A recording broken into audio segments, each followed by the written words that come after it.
سلام و عرض ادب خدمت شما دوستان گرامی. امیدوارم که حالتون خوب باشه. با برنامه ریزی آنلاین نرم افزار ناوک در خدمت شما هستیم. اگر نرم افزار ما رو دانلود نکردید، از بازار یا مایکت میتونید جستجو کنید ناوک و نرم افزار ما رو دانلود کنید.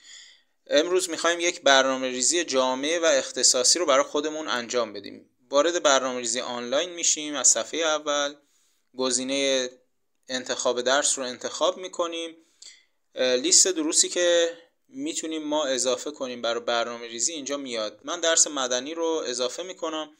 حالا درس مدنی پشیمون میشم، حذفش میکنم و درسی که مثلا درس جزا رو اضافه میکنم. شما با انتخاب کردن هر درس میتونید اون درس رو اضافه کنید به این لیستی که توی برنامه ریزی میخواین باشه.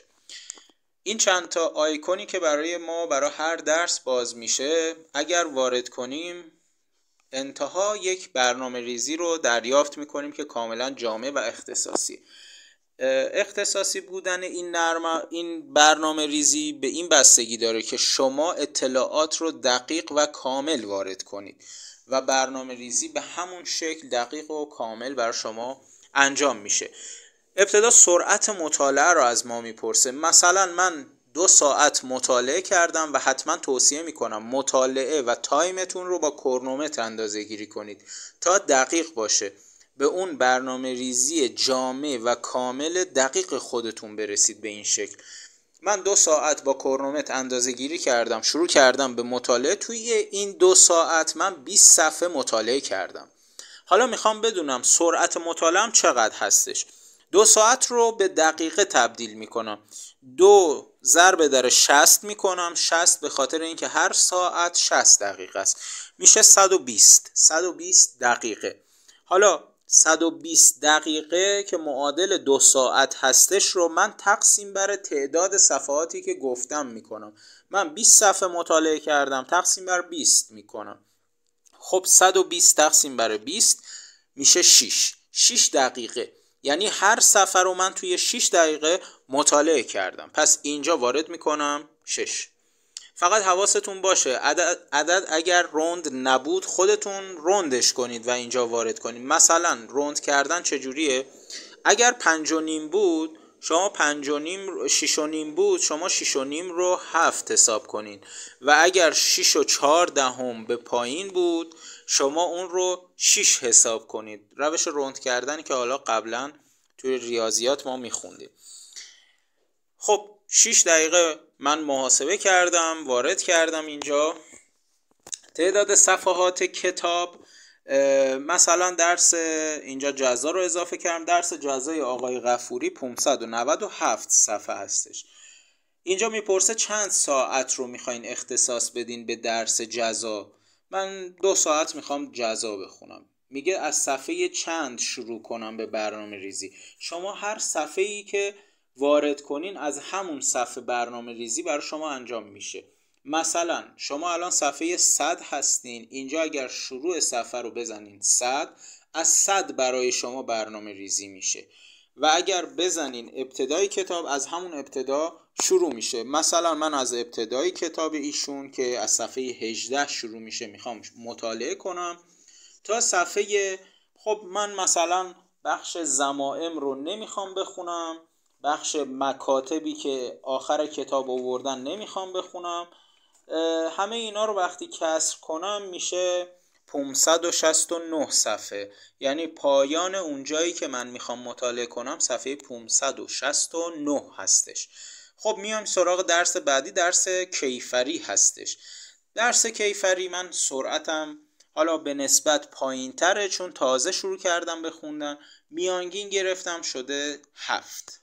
تعداد صفحات کتاب آقای غفوری 334 صفحه هستش.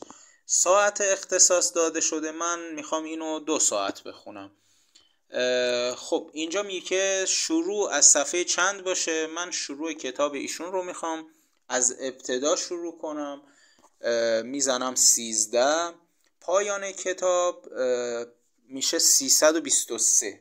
حالا من این اطلاعات رو که وارد کردم پایین صفحه محاسبه برنامه مطالعه رو میزنم. میبینید جزا رو من زدم از صفحه 18 شروع کنه، برنامه‌ریزی از 18 شروع کرده و کیفری هم زدم از صفحه 13 شروع کنه، از 13 شروع کرده. حالا میام پایینتر، شما درس کیفری رو اگر نگاه کنین ما گفتیم تا 323 برای ما پایان کتاب هستش برای برنامه ریزی. اومده خود سیستم برای شما حساب کرده از 319 تا 323 بخونین، بعد چون میدونه 2 ساعت میخواین اختصاص بدین و این تعداد باقی مانده از کتاب کمتر از 2 ساعت میشه، دوباره گفته ادامه از صفحه 13 پایان تا صفحه 24. از 13 تا 24 رو هم برای همون روز برای شما برنامه ریزی کرده که ساعتی که انتخاب کردین یعنی همون 2 ساعت کمتر نشه. و برای درس جزا هم روز 28 اگر ملاحظه کنین پایانش 569 زدیم که گفتیم نمیخوایم اون ضمائم رو بخونیم. تا اونجا برنامه ریزی کرده و گفته چون تایمتون میاد پایین تر دوباره توی همون روز از صفحه 18 تا 25 هم مجددا برنامه ریزی کرده. حالا من میام ساعت رو تغییر میدم ببینم اطلاعات تغییر میکنه یا نه که مطمئن بشم. مثلا من درس کیفری به جای 2 ساعت میخوام 3 ساعت بخونم. میبینین تعداد صفحه از 13 تا 37 شد در فرضی که 3 ساعت وارد کردم و وقتی 2 ساعته میشه 13 تا 29. پس تعداد صفحات کاملا دقیق برای شما برای هر درس وارد میشه و برنامه ریزی میشه. و به اندازه 30 روز من برنامه میخواستم، 30 روز بهم برنامه داد. تایم رو میارم پایین به اندازه 7 روز و دوباره محاسبه رو میزنم، میبینید به اندازه 7 روز به من برنامه داد. و به همین شکل میتونید یک برنامه جامع و کامل و اختصاصی رو بدون پرداخت هیچ هزینه‌ای برای خودتون انجام بدید و تک تک درس ها رو به همین شکل میتونید اضافه کنید. به این پایین اضافه میشه، اطلاعات رو پر کنید و مجددا محاسبه برنامه بزنید تا ببینید برنامه برای شما چی در نظر میگیره. و در جدول اگر نگاه کنید روز اول همونطور که مشخص کرده شروع جزا کجا تا کجا و کیفری هم به همین شکل شروع از 13 تا 29 و شما دیگه هیچ مشکلی برای برنامه ریزی ندارید. فقط حواستون باشه این برنامه ریزی وقتی در اختیار شما قرار داده شد حتما اون رو یادداشت بفرمایید. موفق و پیروز باشید.